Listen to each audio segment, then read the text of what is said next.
Hello everyone, நான் விஜய்சன் பேசுகிறேன்.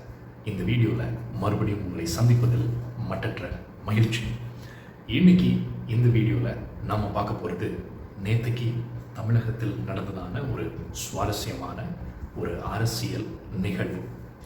So அது என்னென்னா, ஆக்டர் விஜய், நடிகர் விஜய் தன்னுடைய அரசியல் கட்சியின் கொடியை அறிமுகப்படுத்தியதான ஒரு நாள் தான் நேற்றைய நாள்.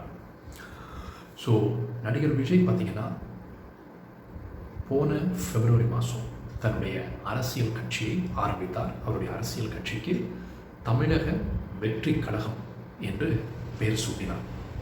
ஸோ அதுக்கான தொடக்க வேலைகள் நடந்து கொண்டிருக்கின்றன. அப்படின்னா எலெக்ஷன் கமிஷன் கிட்ட இந்த பார்ட்டியை ரெஜிஸ்டர் பண்ணுறது முதல் கட்சி கொடியை அறிமுகப்படுத்துவது வரை இந்நாள் வரைக்கும் நடிகர் விஜய் அவர்கள் தன்னுடைய நிர்வாகிகளோடு சேர்ந்து இந்த வேலையை தொடர்ந்து செய்து வருகிறார். நேற்றைக்கு தன்னுடைய கொடியை அறிமுகப்படுத்தியதன் மூலம் அரசியலில் மேலும் ஒரு மைல்கல்லை தன்னுடைய கட்சியானது அடைந்திருக்கிறது என்று நாம் முழுமையாக சொல்ல முடியும். இப்போ நம்ம பார்க்க போகிறது இந்த ஃப்ளாகில் இருக்கிறதான கண்டென்ட். ஸோ இந்த ஃப்ளாகில் என்னென்ன இருக்குது? ஸோ இந்த ஃப்ளாக் பார்த்தீங்கன்னா சிகப்பு நிறம் மற்றும் மஞ்சள் நிறத்தில் வடிவமைக்கப்பட்டிருக்கிறது.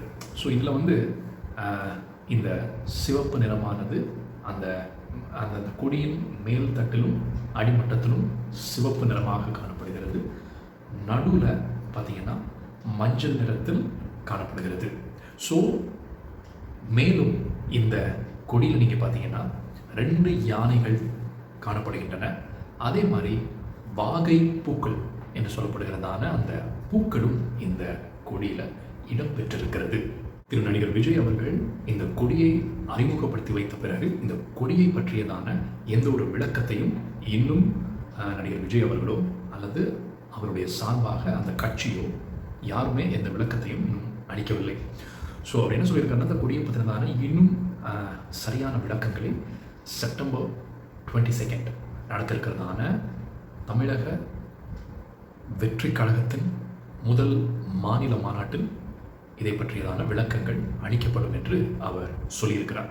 ஸோ அதுவரை அந்த சரியான அவர்களுடைய விளக்கத்திற்காக நாம் காத்திருக்க வேண்டும். பட் இப்போதைக்கு சோஷியல் மீடியாவில் இந்த கொடியை பற்றினதான பல விமர்சனங்கள், இந்த கொடியில் இருக்கிறதான அந்த கண்டென்ட்ஸ், நிறங்கள், ஒரு சில சிம்பிள்ஸ், அதே மாதிரி இந்த யானை, அந்த வாகை பூ, ஸோ இதை வைத்து பல மீம்ஸ், பல ஃபன்ஸ், அதே மாதிரி பல விமர்சனங்கள் அடுக்கடுக்காக சோஷியல் மீடியாவில், சமூக வலைத்தளங்களில் பரப்பப்படுகின்றன பலரால்.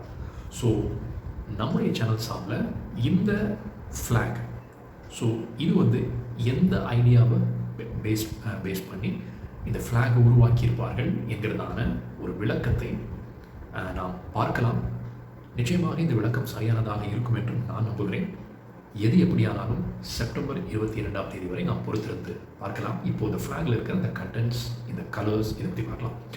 ஸோ எப்போவுமே ஒரு அரசியலில் ஒரு சிகப்பு கலர் அப்படின்னு ஒரு நிறம் இருந்துச்சுன்னா, ஸோ அது லெஃப்ட் விங் ஐடியாலஜிஸ் இதை குறிக்கும். ஸோ இந்த லெஃப்ட் விங் ஐடியாலஜினா a political party, ஒரு அரசியல் group which believes in social changes, அப்படின்னா ஒரு சமுதாயத்தில் ஒரு மாற்றத்தை ஏற்படுத்த வேண்டும் என்கிறதான ஒரு சிந்தனை இருக்கிறதான ஒரு ஒரு கட்சி, ஒரு குரூப்.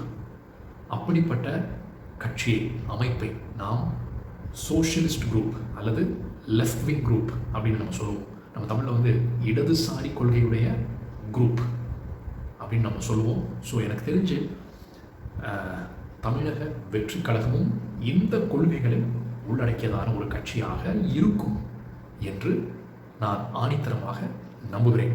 ரெண்டாவது, இதில் இருக்கிறதான எல்லோ கலர் அப்படின்னு மஞ்சள் நிறமானது எதை குறிக்கும்னா, இது லிபரலிசம். ஸோ இந்த லிபரலிசம் அப்படின்னா என்னென்னா தாராளமயம். ஸோ இன்றைக்கி நீங்கள் பார்த்தீங்கன்னா சமுதாயத்தில் மக்கள் பலவிதமான ஒரு காரியங்களுக்கு அடிமைப்பட்டு கிடக்கிறார்கள். ஸோ அப்படின்னா சோஷியல் ஈவில்ஸ் அப்படின்னு சொல்லுவோம். சமுதாயத்தில் இருக்கிறதான ஒரு சில ஈவில்ஸ். ஸோ அப்படின்னா சாதியாக இருக்கலாம், மதத்தால் பிரித்தாளும் சூழ்ச்சியாக இருக்கலாம். இப்படி நிறைய விஷயங்களை வச்சு நம்முடைய சமுதாயம் பிரிந்து கிடக்கிறது. ஸோ இந்த எல்லோ கலர் எதை குறிக்கிறது, இந்த மஞ்சள் நிறமானது எதை குறிக்கிறது என்றால் ஒரு சமுதாய ஒற்றுமையை நோக்கியதான ஒரு பயணத்தை குறிக்கலாம். அதே மாதிரி மக்களை ஒருங்கிணைக்கிறதான ஒரு பணியாக இருக்கலாம்.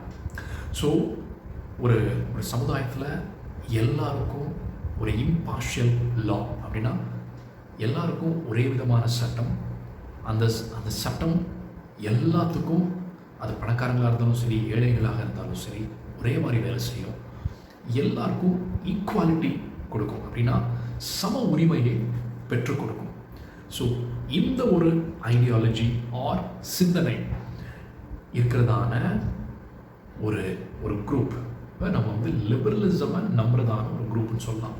அதாவது இந்த மஞ்சள் நிறமானது ஒரு ஈக்குவாலிட்டி ஓரியன்டாக இருக்கும், சம தர்மத்தை அடிப்படையாக கொண்டதான ஒரு குரூப் தான் லிபரலிஸ்ட் குரூப்.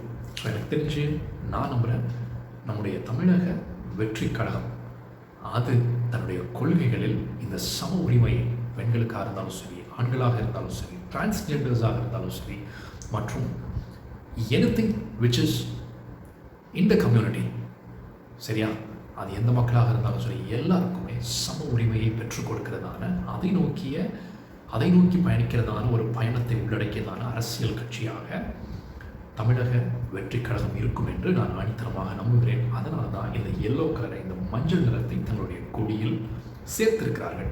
யானை சிம்பல், இந்த யானை அந்த கொடியில் இருக்கிறதுக்கான அந்த அர்த்தம் என்னன்னா மக்கள் படை தமிழக வெற்றி கழகத்திற்கு இருக்கிறது. ஸோ மக்களை நம்புகிறார்கள், மக்கள் மூலம் வெற்றி பெற போகிறார்கள் அப்படிங்கிற ஒரு தோற்றத்தை ஏற்படுத்துவதற்காகத்தான் இந்த யானையை இந்த கொடியில் சேர்த்துருக்காங்க. ஸோ இதில் வந்து ஒரு வாகைங்கிறதான ஒரு பூவை சேர்த்துருக்காங்க. ஸோ இது என்னென்னா வாகை, நம்ம வந்து தமிழில் வந்து ஒரு கிரிக்கெட் டீம் இப்போ வின் பண்ணிச்சுன்னா என்ன சொல்லுவோம் நம்ம? ஸோ நம்முடைய வேர்ல்டு கப்பில் இந்திய அணி வெற்றி வாகை சூடியது இல்லை?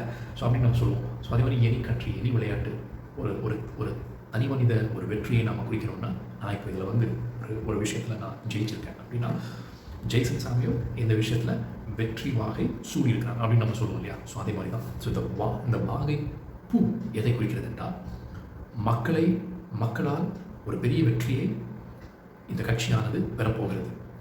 மக்களை உள்ளடக்கியதான ஒரு கட்சியாக இந்த கட்சி இருக்க போகிறது. மக்கள் நலனை பேணி காக்கிறதான ஒரு கட்சியாக இருக்க போகிறது.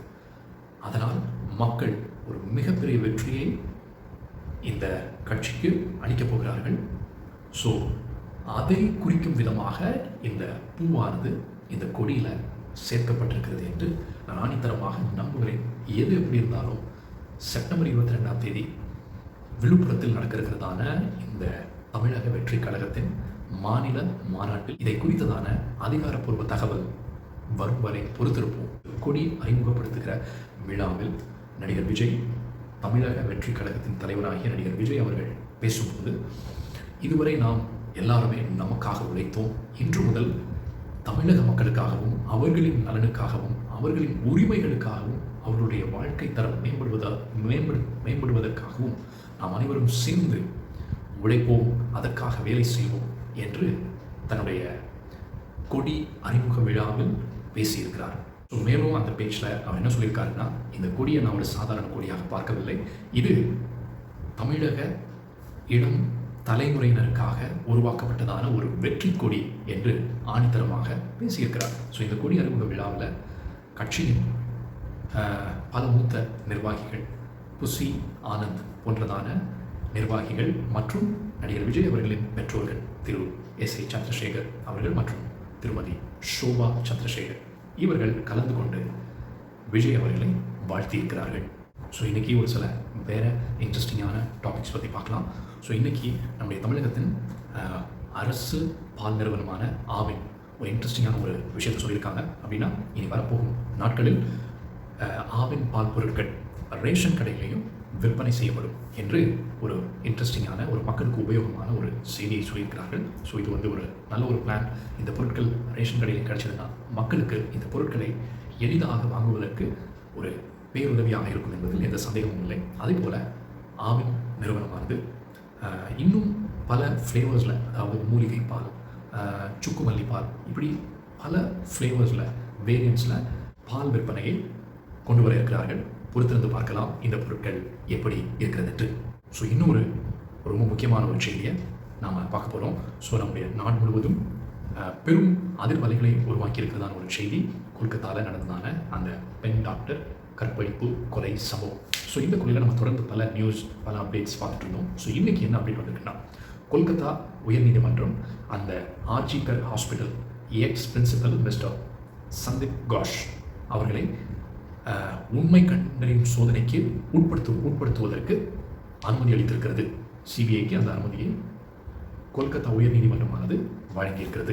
ஸோ அதே போல் இந்த மாணவியோட அந்த பர்டிகுலர் நைட், ஆகஸ்ட் 9 கொலை செய்யப்பட்டதான அந்த நாளில் இந்த மாணவியோடு இணைந்து வேலை செய்ததான சக டாக்டர்கள் 5 பேருக்கு இந்த உண்மை கண்டறியும் சோதனை, லை டிடெக்டர் டெஸ்ட், இதை மேற்கொள்வதற்கு நீதிமன்றமானது அனுமதி வழங்கியிருக்கிறது. ஸோ இந்த டெஸ்ட்டில் நிச்சயமாக சில உண்மைகள், சில மர்ம முடிச்சுகள் அவிழும் என்று எதிர்பார்க்கப்படுகிறது. இதே போல மேலும் பல செய்திகளோடு உங்களை நாளை மறுபடியும் சந்திக்கிறேன். நான் உங்கள் ஜேசன் சாமியல். நன்றி, வணக்கம்.